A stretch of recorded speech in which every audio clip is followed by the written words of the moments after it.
Jesús dijo a sus discípulos: si tu hermano peca contra ti, ve y corrígelo en privado. Si te escucha, habrás ganado a tu hermano. Si no te escucha, busca una o dos personas más para que el asunto se decida por la declaración de 2 o 3 testigos. Si se niega a hacerles caso, dilo a la comunidad.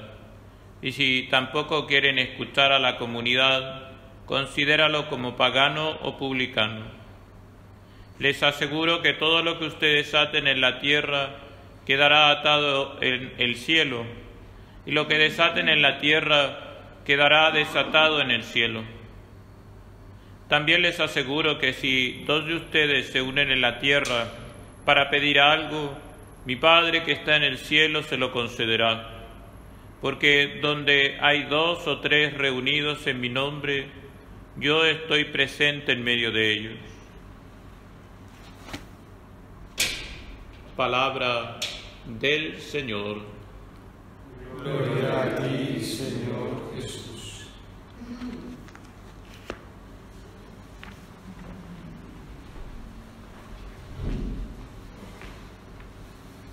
En este Santo Domingo el Señor nos invita precisamente a profundizar en el misterio pascual por medio de la realidad de la corrección que dentro de la vida de la Iglesia tiene que ser algo que debe estar muy presente y que nos involucra a todos, tanto a los fieles como a la jerarquía que el Señor ha dejado en su Iglesia. El Señor, cuando le habla a la jerarquía, le recuerda ya desde el Antiguo Testamento con la profecía de Ezequiel que ellos, en razón de su oficio de profetas, están puestos como atalaya, como vigías, que tienen que estar en altura, pero precisamente para procurar el bienestar de toda la comunidad, de todos aquellos que conforman el pueblo santo de Dios, y deben denunciar. Y esta denuncia, que toma el rostro de corrección, está también con una finalidad y un objetivo que es muy claro, y es que se convierta el sujeto, o se conviertan las comunidades. Es decir, la corrección nunca busca el mal, porque tiene que estar hecha en el amor del Señor. Si no está hecha en el amor, es decir, no procede del amor, no es sostenida por el amor y no es dirigida por el amor, entonces se va a transformar y se va a degenerar, y por lo tanto no va a dar el fruto esperado por medio del cual el Señor quiere realizar maravillas en el alma de los individuos y de aquellos que componen una comunidad. Es muy importante. Por eso el que ejerce la corrección debe cuidar siempre entrar en comunión con Jesús, con el Espíritu Santo, para que esta corrección, esta llamada de atención, se insista, proceda desde el amor.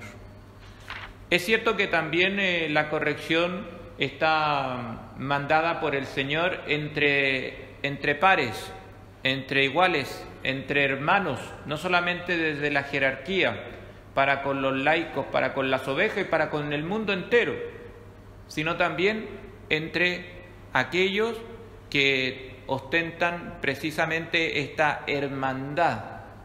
Pero el Señor ya dejó bien enmarcado también en la Escritura uno de los grandes principios para que entre nosotros nos podamos corregir. ¿Y cuál tiene que ser ese principio? Que primero esa corrección debe proceder desde un individuo y una persona que recibe de Dios la luz y también se corrige. Se reconoce también sujeta a esa llamada de atención por medio de Dios, a través de sus insinuaciones, que el Señor directamente con la voz de la conciencia nos va advirtiendo y corrigiendo muchas cosas, o a través de terceros, pero siempre para que haya una buena y recta corrección fraterna debe proceder el que la realiza de una viva conciencia de que él también es sujeto de corrección y está siendo sujeto también a dicha corrección. Por eso es que nos dijo en el Evangelio que si vamos a ver la pelusa que tiene nuestro hermano en su ojo, antes tengo que haber advertido si es que yo no tengo una viga en el mío. Entonces, se insiste, para que haya una buena corrección, uno tiene que ser testigo de corrección. Pero, ¿qué se entiende por testigo de corrección? Es decir, haber sido corregido y saberse sujeto de corrección, es decir, imperfecto. Que cuando uno va con un hermano a corregirlo, no es desde una altura de la perfección consumada y acabada perfecta. No, para que tenga precisamente la virtud de Dios, debe estar enraizada en la humildad. Si vas a ver la pelusa que posee tu hermano en su ojo, que el Señor te lo manda, si es un mandato de Dios, es de la vida de comunidad, es propio, pero procura tú también antes haber sido sujeto, insisto, por la insinuación de Dios que con la voz de la conciencia te habla, o por un tercero, ser sujeto también de corrección, haber experimentado y estar dispuesto a experimentar también la corrección, porque todos vamos en camino de perfección, todos, absolutamente. Es muy de notar que cuando alguien no es corregido por otros, es cosa de preocupación. Porque si los demás no se atreven a decirme las cosas, es porque yo inspiro miedo. Y si los demás no se atreven a dirigirme a mí la corrección, si es que yo no se las pido, porque yo se las puedo pedir. ¿Tú has visto algo? ¿Has notado algo? Eso es un camino. Pero cuando esa corrección nos brota espontánea,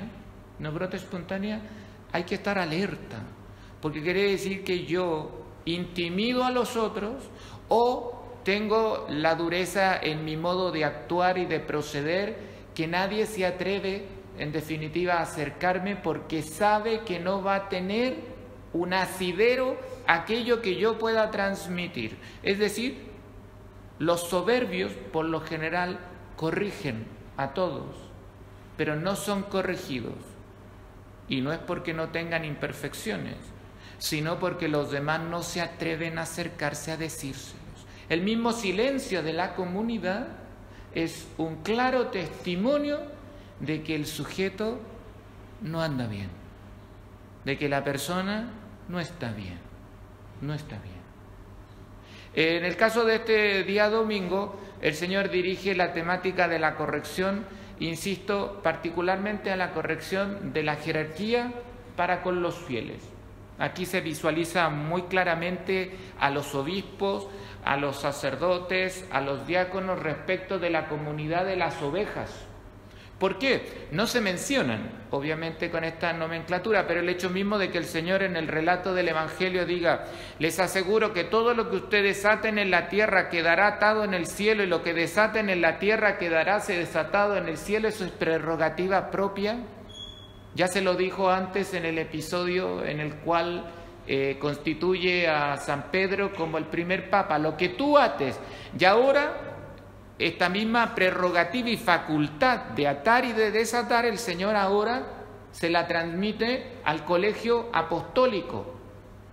Entonces aquí está hablando de un modo muy particular del Papa y de los obispos. Se percibe la naturaleza propia del sermón que el Señor nos está transmitiendo. Y si es que hubiese dudas, incluso comienza el Evangelio con la siguiente expresión: Jesús dijo a sus discípulos. Entonces también esta corrección de parte de la jerarquía, particularmente del Papa y de los obispos para con el pueblo fiel, se materializa también de un modo muy particular cuando a veces esa corrección va acompañada de una sanción. Porque dice que cuando uno, el sujeto, las comunidades no atienden a la corrección, que como padres se les da a ellos, que deben reconocerse hijos, dice que deben ser expulsados de la comunidad y deben ser tratados como paganos o publicanos. Aquí hay como un primer anuncio de lo que es la realidad de la excomunión dentro de la Iglesia, que tiene esa facultad también de otorgar, dar, dictar sentencia de pena sobre los súbditos, sobre los miembros de la Iglesia. Y precisamente esta realidad de la excomunión, que es el recurso más grave por medio del cual la Iglesia se dirige a un individuo o puede dirigirse incluso a una comunidad de individuos para advertirles de la gravedad de su proceder, de la gravedad de su pecado, de sus pecados, para llamarlos de este modo a la corrección, es decir, a recapacitar, a dejar aquello que les está impidiendo entrar en una comunión con Dios, con el Señor, de modo pleno, y les hace incluso estar en el peligro de condenación si no cambian de actitud, si no se arrepienten, si no manifiestan frutos de penitencia. Por eso es que la excomunión dentro de la Iglesia no está dirigida a cualquier pecado, no está dirigida a los pecados mortales, porque no todo pecado mortal, que ya sabemos que es una desgracia tremenda, un cataclismo en el cual se puede caer, va dirigido a algunos de los pecados mortales, pero que siendo ya muy malos, tienen una expresión de malicia y de inmoralidad suprema. Es lo que a veces también uno escucha de los santos, que son aquellos pecados que claman al cielo,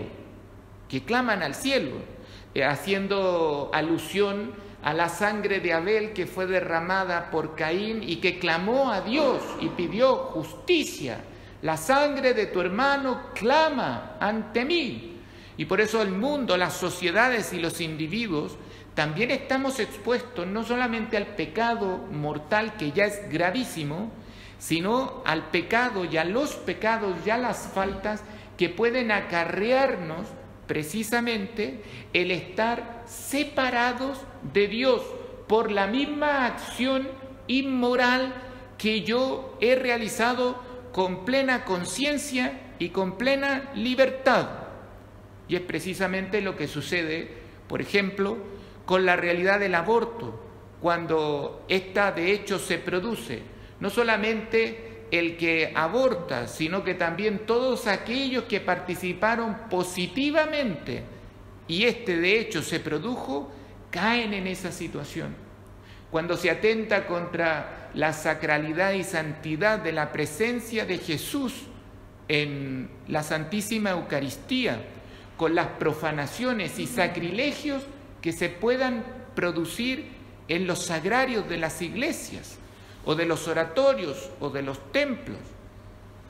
Todo esto tiene este castigo medicinal de la excomunión, que entendemos por excomunión, por supuesto, no solamente la grave consecuencia de no poder recibir la Eucaristía, sino que no se puede recibir ningún sacramento.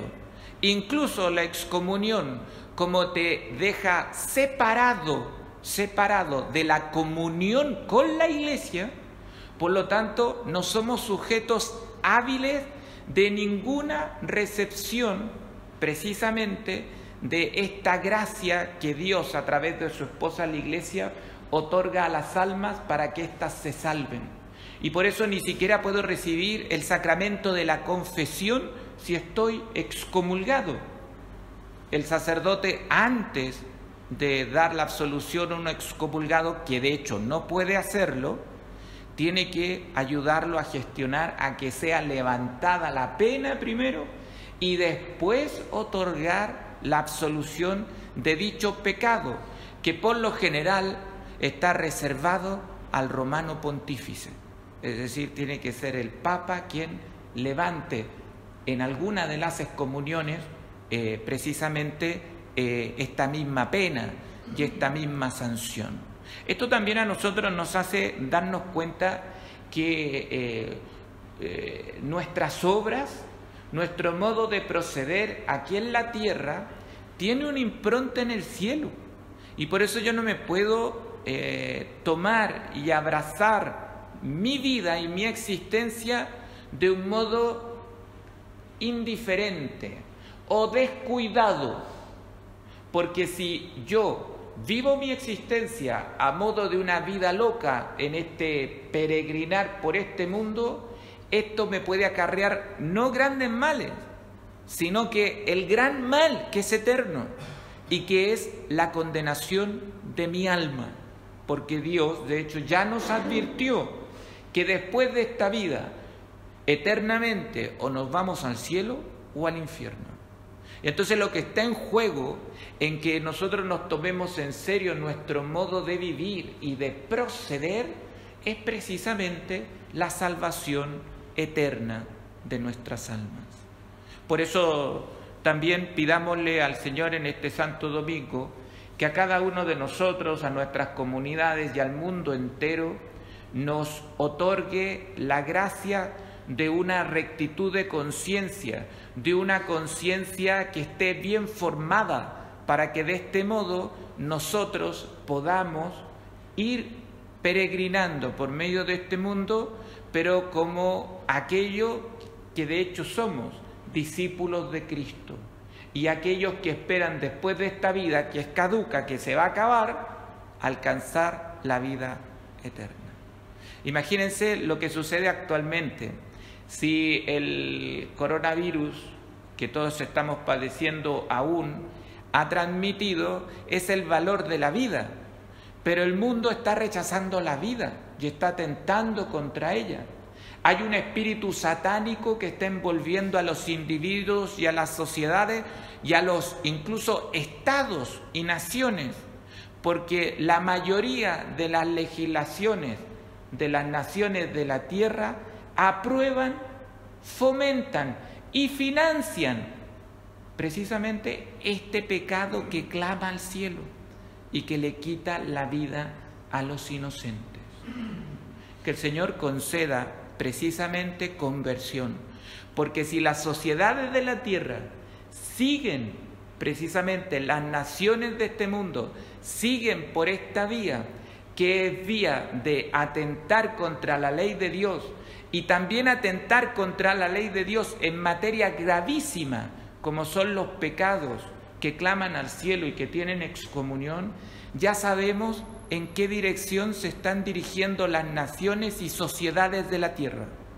Se están dirigiendo en dirección a su condenación. Y vendrá Dios al final de los tiempos y no estarán a su derecha. Y no escucharán las naciones de la tierra si no se convierten esa hermosísima llamada e invitación: venid benditos de mi Padre y heredad del reino preparado para vosotros desde toda la eternidad.